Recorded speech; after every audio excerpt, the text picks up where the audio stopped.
Bien, estamos en Sistemas de Información Complejos, el módulo 1, Señalética, del taller de Diseño y Comunicación Visual 5.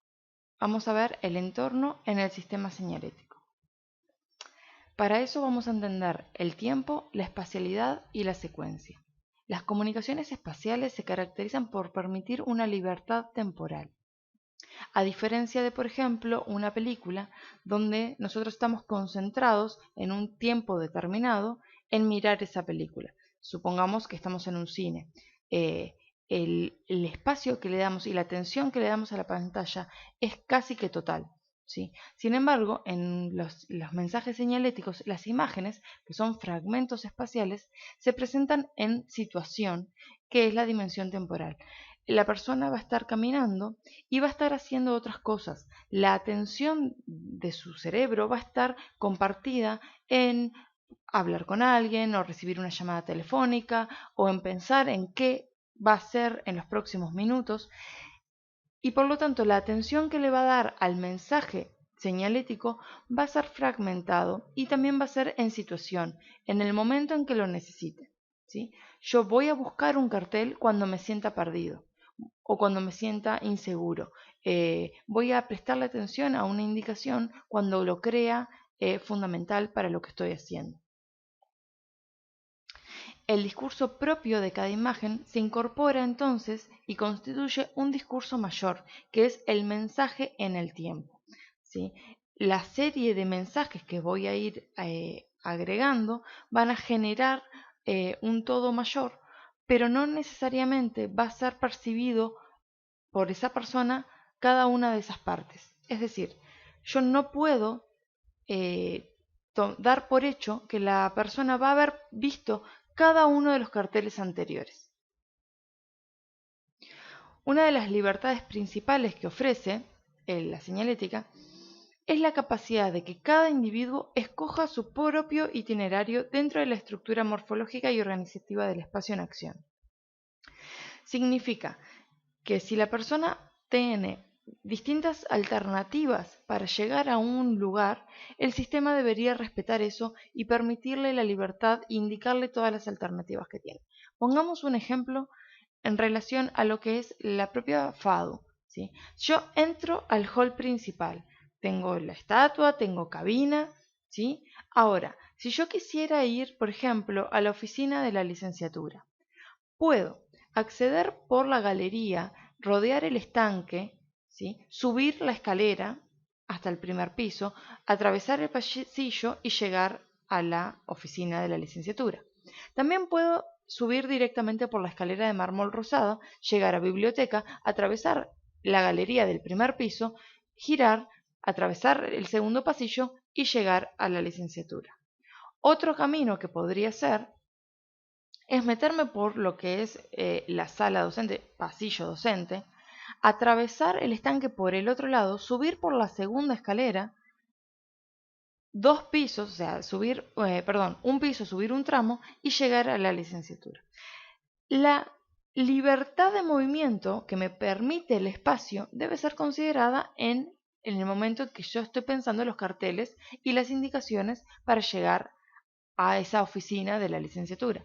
En el caso de que el sistema señalético solo mencione uno de los posibles accesos, o sea, solo haga referencia a uno de los posibles accesos, lo que está haciendo es limitando la libertad de las personas, libertad que hoy el edificio contempla o tiene o posibilita.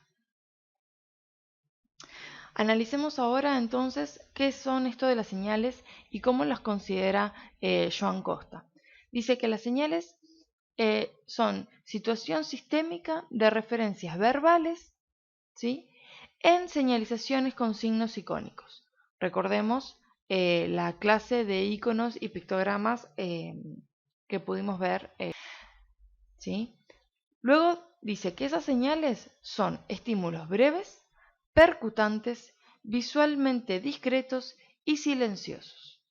Estímulos porque la relación entre causa y efecto de ese estímulo debe ser de carácter mecánico. No debe existir un esfuerzo en la localización, en la atención o en la comprensión de la señal. Por eso se hace referencia a que dentro de todos los estímulos es un estímulo breve, ¿sí? Tiene que ser inmediato. Yo no puedo estar, deteniéndome en mi acción de movimiento para prestar atención, para tratar de codificar el mensaje. ¿Qué me está queriendo decir? ¿Para dónde tengo que ir? ¿Dónde era que conseguía lo que necesitaba buscar? ¿Sí?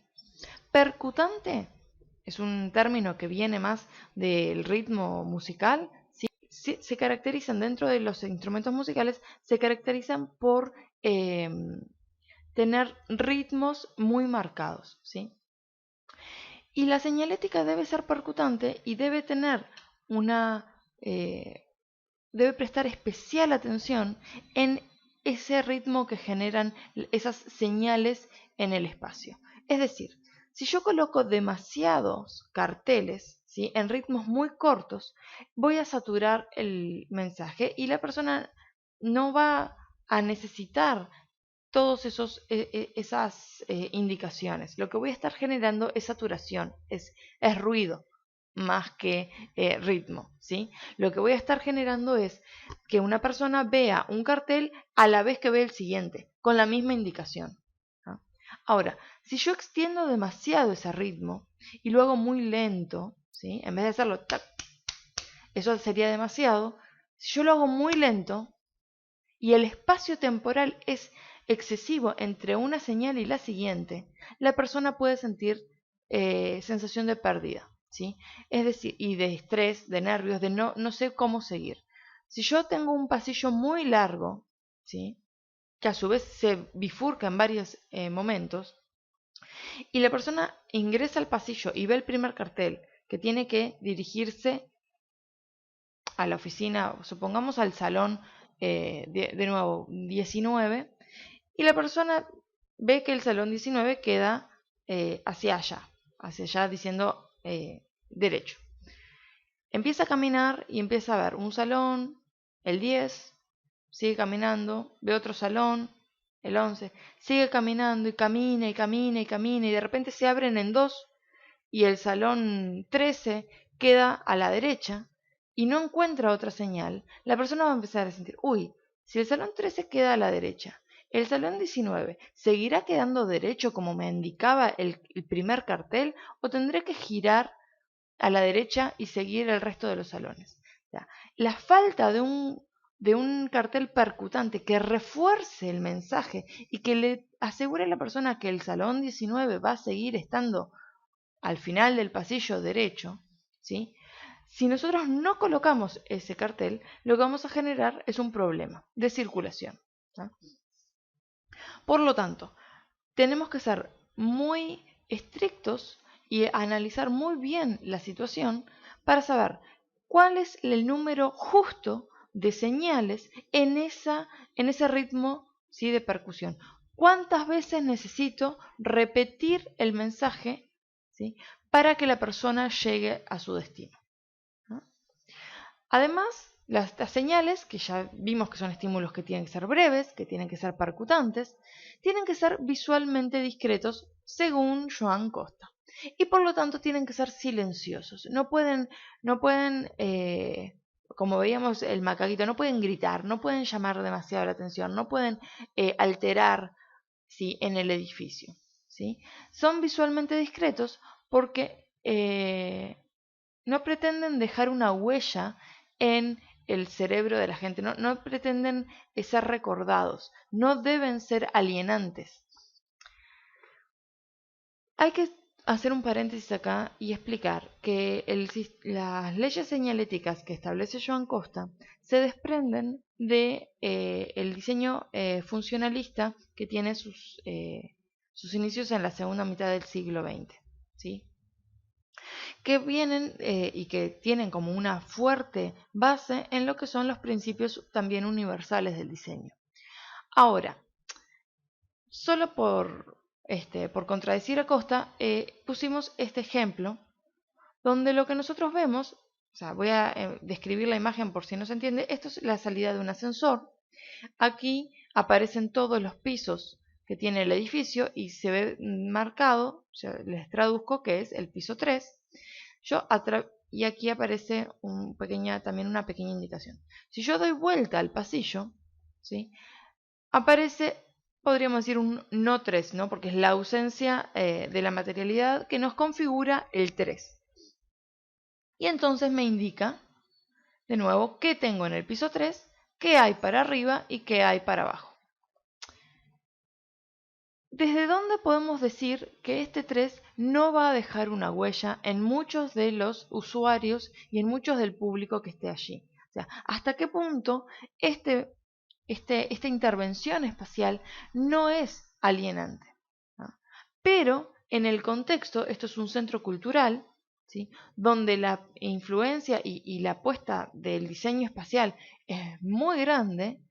No se está jugando con esto. ¿Por qué no debería dejar una huella? ¿Por qué no cada persona que va a ese lugar no debería recordar, ¿sí? Los gigantes de los números en los pisos o de cómo la intervención del color marcaba zonas, etcétera, etcétera, etcétera? O sea, ¿hasta qué punto esta idea de que sean discretos y que sean silenciosos los mensajes en el espacio no responden a otro tipo de necesidades en otro tipo de establecimientos? ¿Sí? Recordemos que la señalética, como explicaba Emil en la clase de pictogramas, y los pictogramas están muy vinculados a lo que es todo el sistema de transportes y se volvieron fundamentales en los aeropuertos. Pero sacándolos de ese espacio y llevándolos a otras situaciones, ¿por qué tenemos que seguir respetando la discreción de los mensajes o su silencio particular, ¿no? Bien, volvamos entonces a estudiar el entorno, que tiene que ver con esto que estábamos diciendo.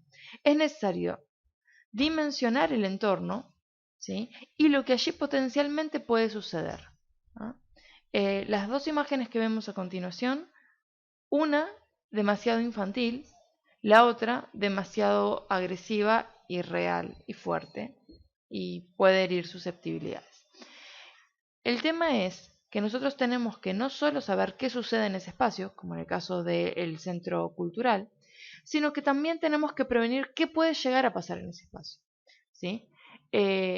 Si estamos hablando de un espacio, por ejemplo, cuando hablamos de centros hospitalarios, donde puede haber acceso a material radioactivo, donde puede haber acceso a máquinas como tomógrafos, donde las personas que tienen marcapasos pueden, ustedes no sé si saben, pero los tomógrafos tienen para su funcionamiento, unos imanes muy, muy potentes, y entonces el campo magnético que generan cuando están funcionando pueden detener marcapasos. Por lo tanto, es un riesgo de vida. Una persona que tiene un marcapasos y que no está al tanto de que se va a aproximar a un tomógrafo, puede llegar a pararse el corazón, o sea, el marcapasos puede fallar y esa persona puede tener un ataque cardíaco en ese lugar. Bueno, o por ejemplo, cuando nosotros nos acercamos a los lugares donde se hacen radiografías, donde se trabaja con radio, el material radioactivo, y por lo tanto hay que tener medidas de precaución, hay que vestirse, la gente que trabaja ahí regularmente tiene que vestirse de una forma especial, las embarazadas no pueden ingresar porque también ponen en riesgo la vida del bebé, en fin, hay una serie de situaciones que tenemos que considerar para poder señalizar, indicar el buen uso de ese espacio y proteger a las personas. ¿Sí? Si estamos pensando en fábricas, por ejemplo, podemos tener zonas donde no se puede acceder porque hay máquinas que son riesgosas o que para acceder uno tiene que ponerse determinada protección. ¿Sí? Cuando hablamos, por ejemplo, de centros educativos, dependiendo de las edades, a las cuales estemos atendiendo con esos centros, podemos encontrarnos también con zonas que sean de riesgo. Si, por ejemplo, tenemos una piscina, ¿sí? O, por ejemplo, si tenemos ciertas máquinas, o sea, si la institución tiene áreas de mantenimiento donde tienen herramientas, sierras, taladros, etcétera, y eso forma parte del edificio, aunque no es de acceso a los infantes o a los jóvenes, ¿cómo lo vamos a manejar? ¿Cómo vamos a indicar? ¿Sí? Esto es fundamental tenerlo presente porque implica también conocer ese espacio para proteger a las personas.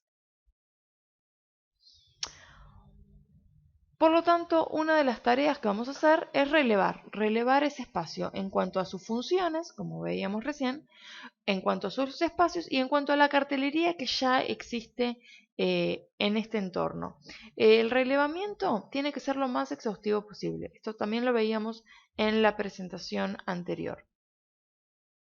Tenemos que relevar porque podemos encontrarnos sistemas anteriores que sigan vigentes, sistemas anteriores que ya no estén vigentes, o sea, que la información que tengan sea errónea en función de lo que sucede realmente en el espacio, pero que está ahí porque nadie se tomó el trabajo de retirarlo. Podemos encontrar también señalizaciones caseras que lo que nos hablan es de la necesidad de la gente que habita ese espacio de regular ciertos comportamientos y entonces son fundamentales encontrarlos. O podemos encontrar también otro tipo de indicaciones. Vamos a ver ahora una serie de ejemplos que espero les puedan ayudar para analizar qué nos vamos a encontrar o qué tipo de cartelería nos podemos encontrar en las instituciones. Bien, aquí vemos la primera imagen, ¿sí? Es una piedra, o sea, una gran piedra que se encuentra en la entrada de la fábrica antiguamente Metzenicena, hoy la cooperativa CTC Olmos. ¿Tá? Cuando la fábrica pasó de ser estar en manos de privados a ser una cooperativa, los empleados, los funcionarios, los obreros, escribieron esto en una pared. Unidad, no es una pared, es una gran roca, pero que funciona como si fuera un muro. Unidad, fuerza, trabajo, dignidad. ¿tá? Este cartel sigue hasta el día de hoy pintado y da cuenta de un mensaje que ese público, que esos habitantes de ese espacio necesitaban darse a sí mismos, necesitaban dar a la comunidad, necesitaban dar a todos los que lo estaban mirando en ese momento. ¿tá? No solo es un mensaje que sigue vigente el día de hoy, ¿sí? sino que marca un hito del momento en el que pasaron de ser una empresa ocupada y en bancarrota a ser una cooperativa. Aunque el cartel hoy puesto no da cuenta de ese hecho o de esa fecha puntual.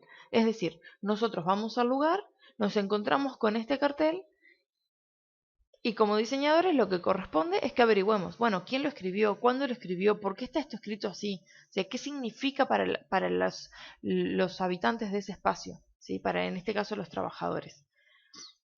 En este otro ejemplo también es un panel en una pared, esto sí es uno en un muro, que también marca un hito importante del barrio. En este caso se encuentra en el barrio Jacinto Vera.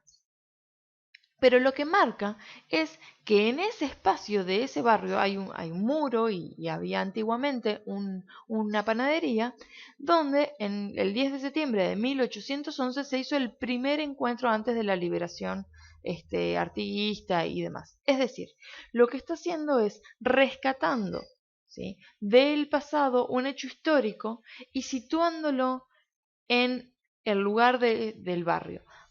¿Por qué? Ya en esa panadería no está, o sea, no existe la panadería como tal. Está simplemente el muro y algunos ladrillos. Ahora, lo importante acá es que el barrio, al marcar esto, al traerlo, al informarlo, lo que está haciendo es generar, ¿sí? un sentido de valor y de pertenencia para los que habitan ese espacio, ¿sí? Diciendo, uy, mira qué importante que es esto donde estamos, que mira qué ligado a la historia del país, que el 10 de septiembre de 1811 sucedió tal y tal cosa. Aquí, donde nosotros vivimos, donde nosotros estamos. ¿no? Otra de las cosas que nos podemos encontrar en el relevamiento son señalizaciones y sistemas señaléticos anteriores que cumplen determinadas funciones, como les decía. En este caso lo que tenemos que ver es si siguen vigentes Es decir, esto es en la Intendencia de Montevideo, cerca, en el piso 20 o 21 más o menos. Lo que tendríamos que chequear es que estas indicaciones sigan siendo reales, o sea, sigan siendo referentes a lo que sucede en las oficinas. Pero este ejemplo me gusta porque nos trae otra dimensión del problema. No solo tengo que relevar la información que que se está dando y que siga siendo vigente, sino que también, como diseñador, tengo que analizar si el cartel que existe hoy realmente está ubicado en el mejor lugar posible. Este es el mismo cartel, los tres son la misma pieza, ¿sí? Nosotros vemos que aquí hay una escalera, ¿sí?, que sube de un piso más bajo al piso donde estamos y que la escalera nos permite seguir ascendiendo, ¿no?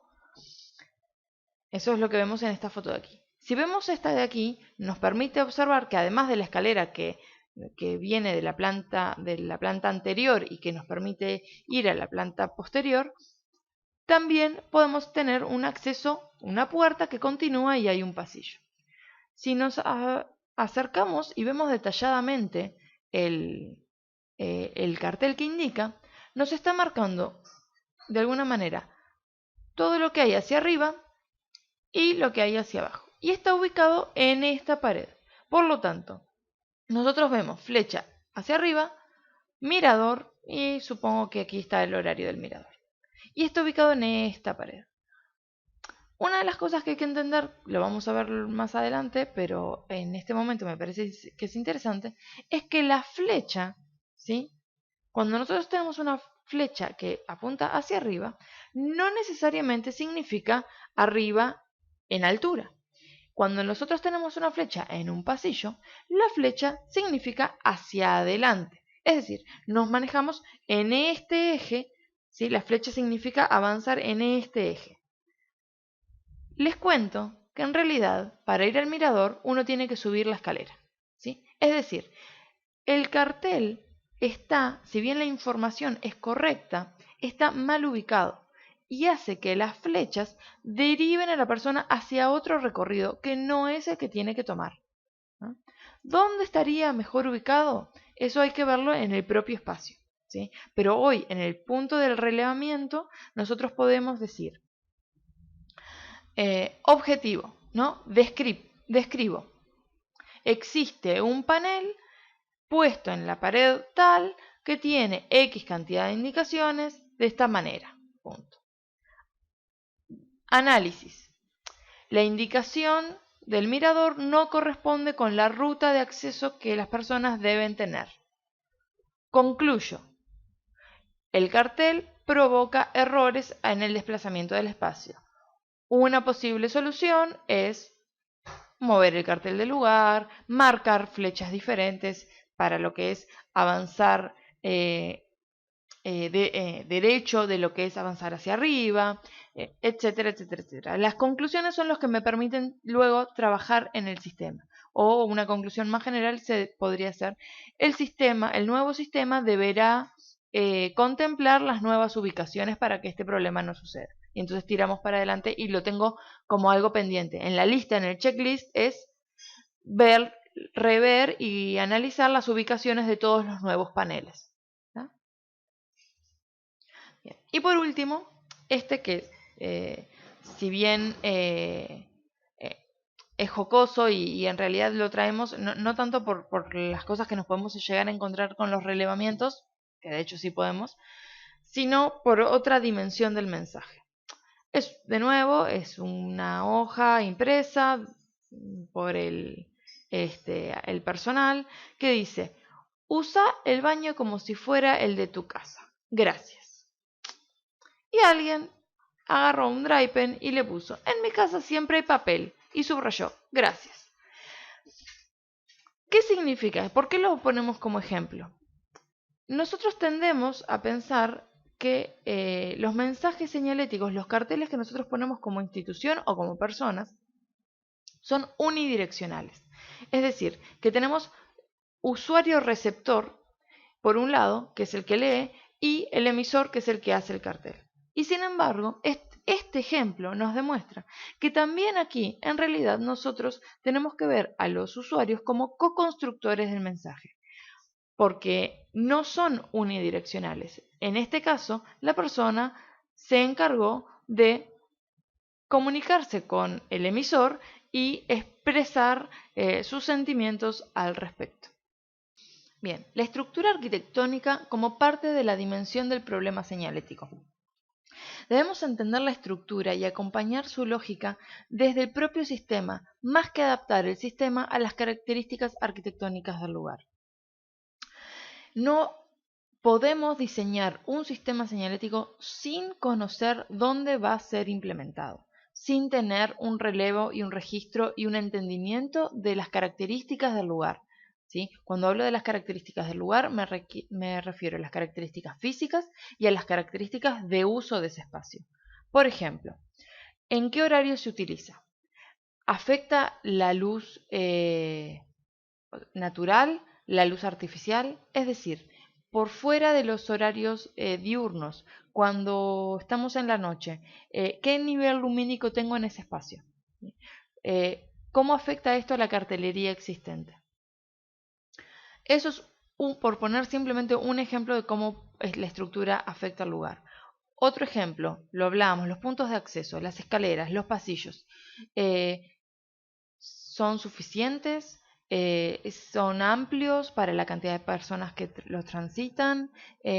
Si hay dos formas de acceder a un mismo espacio y hay uno que por cultura o por costumbre es el más utilizado y el otro está menos utilizado y este que está más utilizado no da abasto, ¿sí?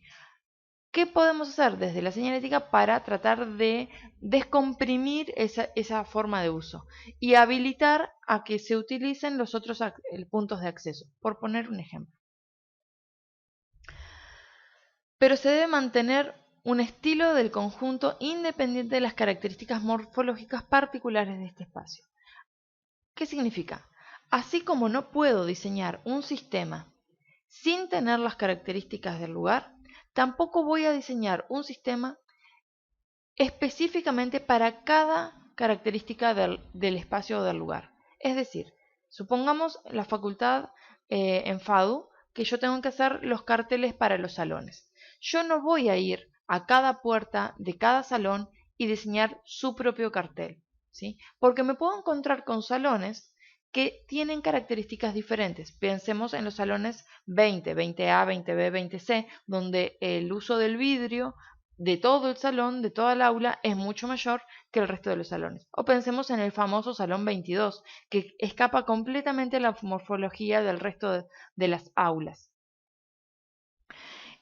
Nosotros por eso es que tenemos que relevar. Nosotros relevamos todas las puertas de todos los salones y luego diseñamos un sistema que el cartel que vaya a ir destinado a los salones pueda cumplir y adaptarse a las distintas morfologías de cada aula, ¿sí? La idea es tratar de evitar lo más posible los emparches o los diseños particulares. Joan Costa dice, y esto está citado textual, el acondicionamiento en sí del espacio de acción o la ambientación comportan objetivamente significados, pero no comportan mensajes, comunicación explícita. Voy un poquito para atrás. Nosotros, cuando estamos hablando del sistema señalético, lo que estamos hablando es de generar mensajes, ¿sí? Si vas para tal lado te vas a encontrar con tal cosa. No podés entrar acá. Este edificio fue fundado en tal año. En fin, todos esos son mensajes explícitos. La persona lo puede decodificar, ¿sí? Se enfrenta al mensaje, lo lee y lo entiende. Recuerden, lo lee rápido, lo entiende rápido. Pero existen otro tipo de elementos en el espacio, ¿sí? Que acá los definen como acondicionamiento, que también hacen y dan, ¿sí? Significados, pero no son mensajes. Por ejemplo, si nosotros tenemos de nuevo un pasillo y la luz que acompaña el recorrido de ese pasillo. Esa luz me va a ayudar a atravesar ese pasillo. Y si veo que hay luz más allá, me va a indicar como individuo en acción que hay algo más. O sea, la luz al final me llama diciéndome hay más aquí. O sea, más allá sigue habiendo edificio. Pero no es un mensaje, no me está diciendo seguí hasta el final que te vas a encontrar con más cosas. ¿Ah? Veamos el ejemplo. Esto, ¿sí?, es un estacionamiento que ha sido reestructurado para un uso que no es el de estacionar autos, vehículos, pero originalmente lo era. ¿Sí? Aquí, para poner un ejemplo, tenemos la tapa de registro, ¿no?, que es esta que está acá, y vemos las columnas, vemos las luces, y vemos que aquí, de esta columna, hay un sobretecho que está en otra altura, en otra dimensión, está más bajo, ¿no?, y que está pintado de un color amarillo estridente que combina con el de la columna. ¿Qué hay debajo qué hay debajo, no, perdón, qué hay detrás de esta columna? Les cuento, el ascensor. Ahora, ¿quién me puede decir que esta intervención espacial, arquigráfica podríamos mencionar, me está indicando que tengo que desplazarme hasta allá para llegar al ascensor? Esa pintura que interviene en el espacio no es un mensaje claro de que me tengo que dirigir hasta allí para acceder al ascensor, ¿sí? Aquella inteligencia que veíamos, espacial o cinético-corporal, de las inteligencias múltiples, podemos decir que una persona que tenga una inteligencia espacial mayor que otra en su desarrollo puede llegar a intuir esto, ¿sí? Puede, ante el mensaje del espacio, interpretar de que efectivamente esa mancha de color tiene un significado y que entonces yo me tengo que dirigir hacia ese lugar. Pero esto no es un mensaje claro para todas las personas. Algunos pocos podrán llegar a darse cuenta, ¿sí? Aquí es donde tenemos que hacer la diferencia.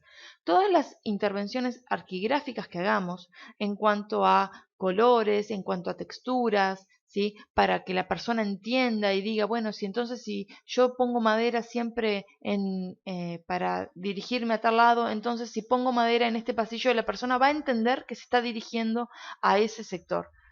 La verdad es que no, ¿sí? Algunos lo podrán interpretar, algunos con mucho tiempo podrán luego en un momento descubrir que, oh casualidad, siempre hay madera cuando me dirijo a tal parte, pero no es algo que el mensaje esté dando explícitamente, ¿sí? Si yo quiero que la persona entienda que tiene que seguir la madera para llegar al destino, entonces en algún momento se lo tengo que explicitar, se lo tengo que decir. Seguir la madera significa tal cosa, ¿sí?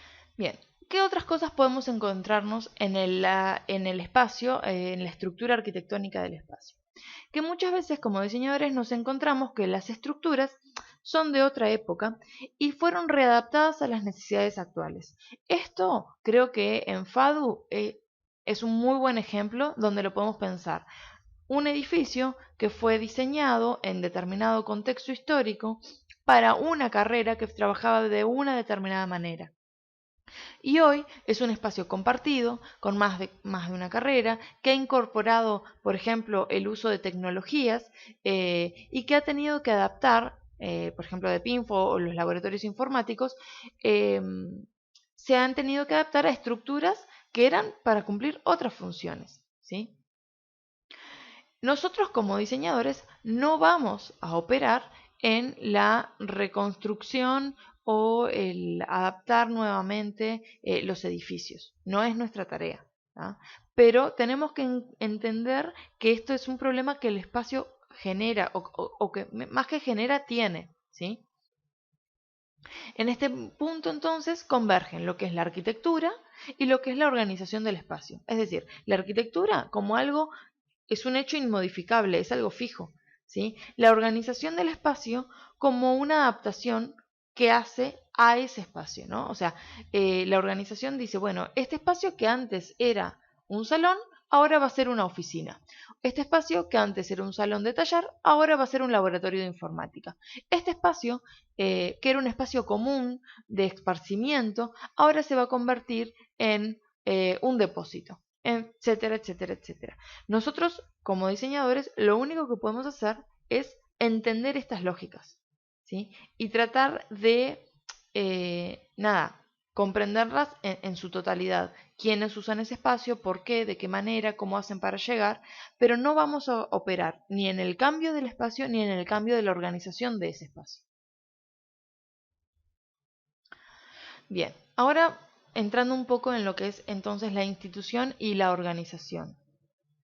La estrategia comunicacional es la distribución lógica de esos mensajes que van a ser fijos o estáticos, ubicados in situ en aquellos puntos claves del espacio que plantean dilemas. Nosotros en otras oportunidades habíamos mencionado esta necesidad dentro del proyecto señalético de encontrar estos espacios que generan dilemas. ¿Cuáles son estos lugares, ¿no?, donde ya sea por cruce de caminos o ya sea porque el espacio es muy complejo o porque conviven distintas divisiones que trabajan en un determinado lugar, generan dilemas de entendimiento que el sistema señalético va a tener que aclarar y que va a tener que resolver, ¿sí?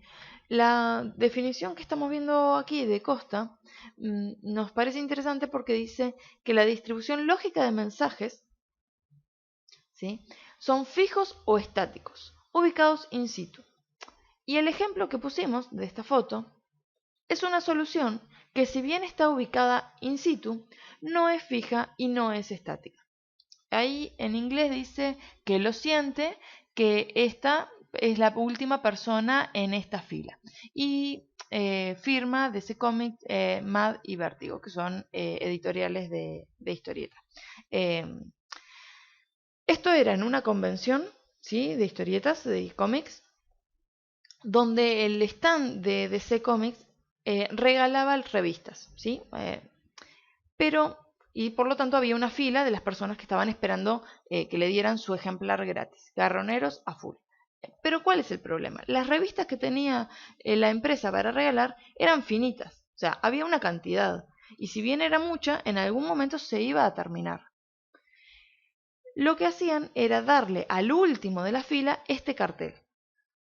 Ellos contaban, nos quedan 20 revistas, 1, 2, 3, al 20 le doy este cartel. Para de esta manera evitar que la persona que estuviera haciendo la fila 21 no se comiera 15, 20, 30 minutos de espera y cuando llegara al mostrador le dijeran, lo siento, se nos acabaron las revistas. ¿Cómo que se te acabaron? Hace 20 minutos que estoy haciendo la cola. ¿Cómo no me avisaste antes?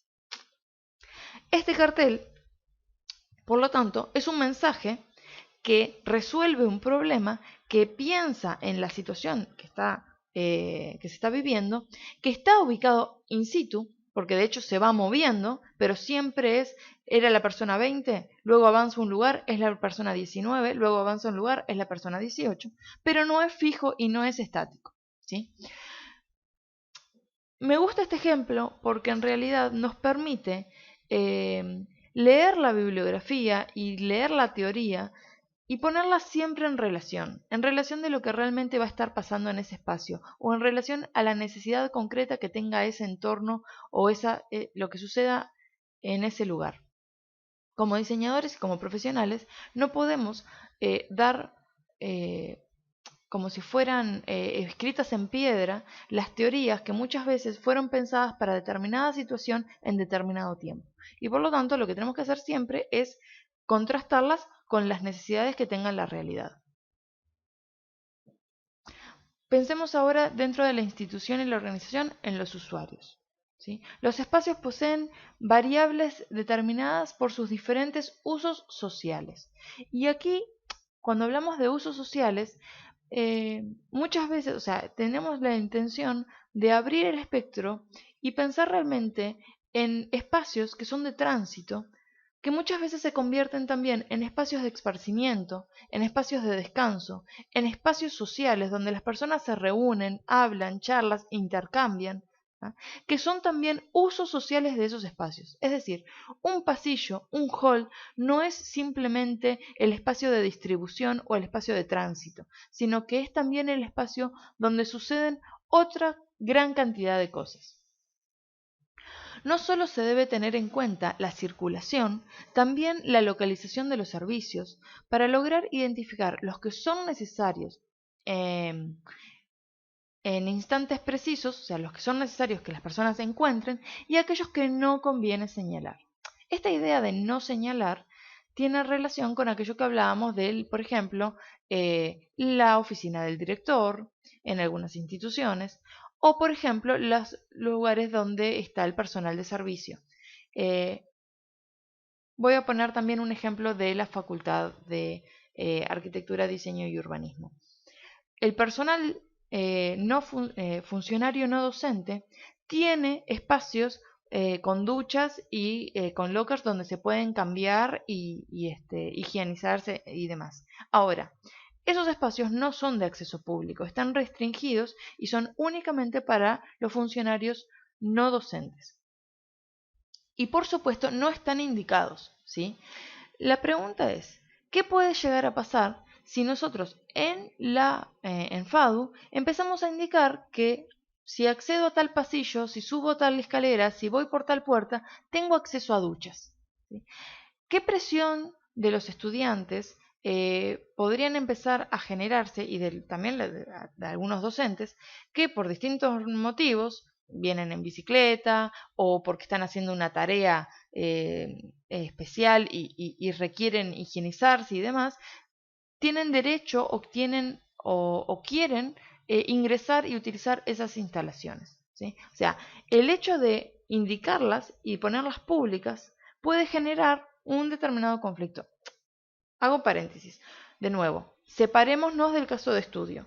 No estamos en la situación ahora de decir si la universidad debería o no debería tener duchas para todo el mundo. ¿Ah? No nos corresponde a nosotros en este momento dar esa pelea. Nosotros hoy tenemos que analizar la situación, ver el espacio, sus lógicas y sus características y por lo tanto entender qué implicancias puede llegar a tener indicar una zona que en realidad es de acceso restringido. Vamos a ver ahora la institución. Los programas señaléticos a menudo se incorporan a los programas de identidad corporativa o de imagen identitaria, ¿sí? La señalética se integra al ambiente y contribuye a promocionar la imagen de marca o la imagen institucional. No necesariamente, o sea, sucede en todos los casos, pero dependiendo de la institución, nosotros podemos encontrar que el sistema señalético se adapta a el sistema de identidad de marca o de institucional más amplio. Hay algunos casos en donde no, donde el sistema señalético está firmado por la institución y esa firma está reglada o regulada por su manual de marca, pero no necesariamente cumple con todos sus restricciones. El ejemplo que dábamos en clase era el de la Intendencia de Montevideo, el manual de marca y un posible sistema señalético que la propia Intendencia desarrolle para un barrio o para una plaza. El sistema va a tener unas lógicas propias, con una identidad propia, tal vez que le es común a ese barrio o que le es común a ese parque o esa plaza, pero no necesariamente va a cumplir todos los requisitos que el manual de marca de la Intendencia como marca o como identidad institucional posee. ¿Ah? Ahora, no por esto significa que ese proyecto de sistema señalético de esa plaza o de ese barrio no esté generando también y contribuyendo también a la imagen de marca, en este caso de la Intendencia. Es decir, la institución que es responsable de ese sistema siempre debe firmarlo y hacerse responsable de lo que está generando. Vamos a poner un par de ejemplos como para analizar estas cuestiones. El primero es un estadio de fútbol americano de los Cardinals de Arizona. No conozco nada de fútbol americano, pero el ejemplo es muy bueno. Lo diseñaron estudio Pentagram. De nuevo, me imagino que a esta altura ya lo conocen, pero si no, googleen, métanse a su página y bichen en las cosas que han hecho. En realidad es un muy buen ejemplo. Bueno, ¿qué vemos aquí? El estadio, ¿sí? Hizo el logotipo del equipo de fútbol americano, el deporte y una pequeña muestra de lo que son los públicos que asisten a este estadio. No quiero decir que sean los únicos, pero es un buen porcentaje. Aquí vemos cómo se desarrolló el sistema de indicación, el sistema señalético para el propio estadio, ¿no? O sea, podemos empezar a reconocer, luego más adelante cuando veamos la clase de sistemas, pero podemos empezar a reconocer que aquí empiezan a existir ciertas constantes y a su vez también variables. Por ejemplo, si nosotros vemos cómo es la identidad, el isologotipo del cuadro, podemos notar que la paleta de colores que se ha empleado, si bien el rojo no es exactamente el mismo, pero coincide. Tenemos el rojo, el blanco, el negro y el amarillo. Y a su vez también podemos decir que la presencia o la predominancia del rojo respecto del resto de los colores es notoria. Luego, estamos viendo que tienen un diseño de flecha que empieza a formar parte de los distintos carteles, ¿sí? Que siempre está, en este caso, a lo que sería a la izquierda del cartel. Está la sección donde aparecen los pictogramas y luego la indicación alfanumérica con, en este caso, las secciones con los números. Aquí me está indicando hacia dónde ir y aquí me está recordando que estoy actualmente en este sector. Por lo tanto, estos dos carteles trabajan juntos. Me dice dónde estoy y me dice qué hay más allá. Aquí tenemos una grada, estos son las personas sentadas, y en la gran pared de la grada se pintó, ¿sí?, diciendo que estamos en el sector C, por poner en este caso, ¿no? Y como indicador, como elemento gráfico que refuerza ese mensaje, aparece este elemento, ¿sí?, que podemos decir que es una especie de triángulo, casi que es una flecha, pero que por sus características morfológicas, sus colores, podemos asociarlo rápidamente al pico de la mascota del animal. No es un pico, o sea, o tal vez es una simplificación de pico, ¿sí? Pero en este caso está cumpliendo una función particular, no está señalando las comillas, no está señalando otras cosas, está señalando la letra C. En este caso, ahora vamos, este es el interior de baños, ¿sí? Baños masculinos, y lo que vemos es la intervención en el piso. ¿Ah? Lo mismo, la línea negra, el color rojo, el color amarillo. Aquí no estamos generando mensaje, volvemos a lo que decía Costa hoy, ¿no? Es una intervención espacial, es una arquigrafía, pero en realidad lo que está es reforzando los colores y los elementos institucionales. O sea, este baño no es de cualquier institución, estás dentro del mismo ambiente, ¿no? Y en este caso es el tapizado de una zona VIP de espera, donde si nos fijamos bien, el tapizado, estos dibujitos, estas X y estos círculos y estas flechitas, tienen que ver con las lógicas de la estrategia que hace el director técnico para con los jugadores, ¿sí? Cuando les indica, bueno, tú te mueves para allá, tú bloqueas acá, tú atacas allá, le pasas la pelota a fulano, etcétera, etcétera. O sea, que en realidad también es un elemento decorativo, es un elemento que trabaja en un plano estético, pero que tiene como objetivo generar un guiño con el usuario, ¿sí? El usuario va a decodificar eso y se va a entender la relación que tiene, en este caso, aplicado al tapizado. O sea, no estamos dando un mensaje, pero estamos generando una atmósfera y estamos generando una sensación del usuario con el lugar y con el equipo. En la plaza de comidas sucede algo similar. En este caso, el grill, digamos, lo que hizo fue cambiar. Tenemos la clásica espátula, pero la pinza, digamos, o el gancho que agarra las hamburguesas o los chorizos, yo qué sé qué será, se modificó para que sea el arco del fútbol americano. Y en el caso de los panchos, acá vemos que es una ampliación donde se puso la mostaza y, como si fuera el ketchup, supongo, también con circulitos y con cruces. Es decir, son pequeños detalles que no le hacen, en este caso, al mensaje en general, pero que sí le hacen a la relación de vínculo de identidad entre ese público y ese espacio, ¿sí? Está muy relacionado con lo que sucede en ese lugar, ¿sí? Muy relacionado con las lógicas propias de esa actividad deportiva.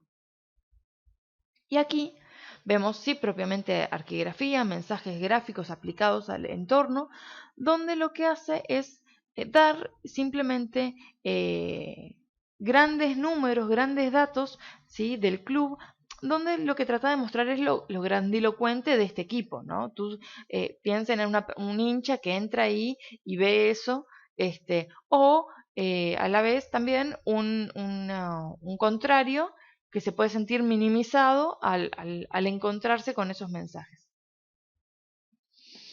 Este caso es una joyita para mí, porque es una pieza de comunicación que está usando un espacio que es el que queda por debajo de las gradas, que en los estadios es bastante, por lo general no tiene utilidades mayores, salvo la distribución de las personas, pero son espacios muy altos.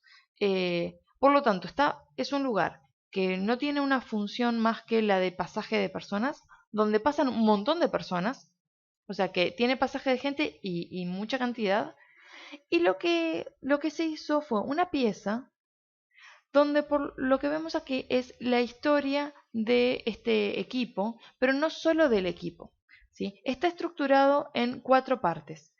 La primera, la superior, donde vemos las décadas, 1890, 1900, 1910 y así sucesivamente. Vemos una imagen referente al equipo, a veces es el equipo completo, a veces es una persona destacada, un pequeño texto donde se cuenta la historia, o sea, lo importante que sucedió en ese momento, y una imagen final que cierra, que no es de los Cardinals, sino que es de la historia, en este caso, del país. ¿Sí? Aquí estamos hablando evidentemente de Estados Unidos. ¿Por qué esta pieza es importante? Primero, rescata la historia de la institución y la pone en un lugar central, donde el público que va a atravesar ese lugar puede llegar a leerla. Segundo, marca, ¿sí?, 1890. Lo que está haciendo es poniendo en evidencia cuán rica es la historia de este club, ¿sí?, o de este equipo deportivo. O sea, hace cuánto que están entre nosotros. Y el hecho de marcar abajo una referencia histórica del pasado, ¿tá?, del país, también hace que se vincule, porque tal vez nosotros no somos tan conscientes de qué estaba pasando en 1890, pero si yo te digo, en 1890 fue cuando el presidente tal hizo tal cosa, vos dices, ¡pa! ¿Hace cuánto tiempo? ¿Por qué? Porque en tu escuela y en tu liceo le dieron mucha importancia a ese momento histórico. Y entonces, de esta manera, tú estás vinculando el momento histórico del club con el momento histórico del país o del mundo. Por ejemplo, aquí tenemos, ¿no?, la famosa foto del marinero besando a la enfermera de la Segunda Guerra Mundial. O por ejemplo, el primer viaje en aeroplano. O, bueno, no sé, creo que este es Elvis Presley, no me queda muy claro. Ahora, ¿se entiende? O sea, están utilizando la historia de la humanidad, digamos, para ganar importancia a la historia del equipo, o sea, superponiendo esos dos mensajes. Y lo hacen en un lugar o sea, físicamente esté colocado en un lugar que hace que todo esto gane importancia, relevancia, que las personas de nuevo se sientan como empoderadas de su historia y de la historia del club y del estadio, y genera como un muy buen combo, que es sumamente, como pieza arquigráfica, es sumamente interesante. Sin duda, además, si nos fijamos, cumple con las características del sistema, ¿verdad? En cuanto a los colores, en cuanto a la tipografía, en cuanto a, a la seriación de los ritmos, de los tamaños, de los elementos, en fin. Bien, y ahora, casi que para terminar, vamos a hablar un poco de la organización y de los usuarios, apenitas como para que tengan las herramientas para empezar a hacer sus propias investigaciones. Bien, lo primero de la organización es que tenemos que definir quiénes componen el conjunto de las organizaciones o de la organización en la cual estemos trabajando. ¿Cuáles son sus objetivos particulares y cuál es el objetivo común que los nuclea, que nuclea a esos diferentes elementos? Si nosotros estamos pensando en FADU, por poner un ejemplo, lo primero que tenemos que pensar es cuál es el objetivo de FADU. O sea, ¿por qué la gente va a FADU? ¿Va a hacer qué?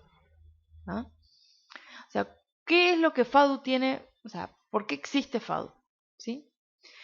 Y entonces vamos a empezar a plantear es por qué FADU necesita un sistema señalético. ¿Sí? Lo segundo, se deberá establecer quién habla y a través de quién al sistema. Es decir, ¿quién es que hace el sistema? En este caso, FADU. ¿Es el edificio? O sea, este sistema, si es un sistema de FADU, ¿no debería también contemplar la escuela de diseño, la casa Vilamajó y las otras dependencias de la institución? ¿Se entiende? ¿Es UDELAR? ¿No es FADU? Entonces, ¿no debería ser un sistema común a todas las facultades? ¿Recuerdan cuando hablábamos la importancia de definir el problema? En este caso, la definición del problema va a establecer los límites para los cuales vamos a estar trabajando desde la organización. Y entonces ahí se va a tener que ver si es FADU como organización, UDELAR por supuesto que la descarto por inabarcable. Entonces nos vamos a quedar si es FADU o si es el edificio central, o sea, el edificio central de FADU. Y por lo tanto, no se contemplarían el resto de los edificios que sin ser el edificio central forman también parte de la organización. Bien, aquí tenemos sistemas señaléticos utilizados en la vía pública, en ciudades. Parecen del mismo sistema, pero son dos sistemas distintos. Por un lado tenemos el de Londres, ¿sí? Este simplemente es una pieza del sistema. Y por otro lado aquí tenemos el de Tel Aviv, que tenemos dos ejemplos. Uno que queda en la ciudad, en lo que se llama Barrio Blanco, y otro que queda en un barrio portuario. En este caso, ¿sí? El sistema de Londres lo firma el transporte de Londres y el barrio particular donde está inserto. Y en este caso lo firma dentro de esta zona de Tel Aviv la intendencia y dentro de esta zona de Tel Aviv la intendencia y también la organización que regula la zona portuaria. Es decir, los sistemas en estos dos casos son independientes a los sistemas de identidad de las ciudades, como veíamos el ejemplo de Montevideo, pero las firmas, o sea, quién se hace responsable de ese sistema, ¿no? En un caso involucra al barrio, en otro caso solo a la intendencia y en el tercer caso involucra a la intendencia y a una organización. La firma es quien se hace responsable, quien está avalando, ¿sí? Y ante cualquier problema con quién nos tenemos que comunicar, ¿sí?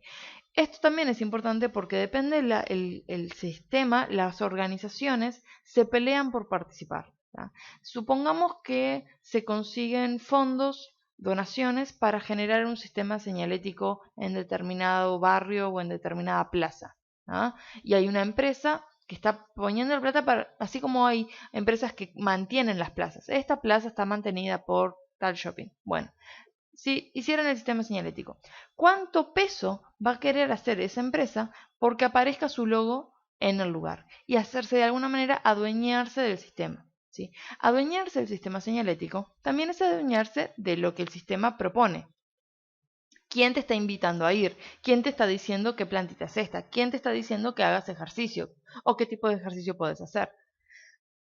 Es fundamental que en todo sistema quede claro desde el principio quiénes van a ser las voces, quién va a hablar, ¿sí? Quién va a firmar y con qué peso de relevancia, o sea, en qué orden y qué toma de decisión va a tener cada uno. Con respecto a los usuarios, todo espacio obedece una acción precisa. Debemos detectarla claramente e identificar cada actor involucrado. Como decíamos hoy, si nosotros estamos pensando en FADU y estamos pensando en los pasillos, ¿sí? Tenemos que pensar que la acción precisa de ese pasillo es, o sea, es moverse, trasladarse y conectar una sala con otra. Pero también los pasillos tienen mesas y se utilizan para trabajar. O sea que los pasillos no son solo de tránsito, también son lugares de trabajo, también son lugares, como decíamos, sociales o de ocio. ¿Quién más ocupa esos espacios? Tenemos a los estudiantes, tenemos a los docentes.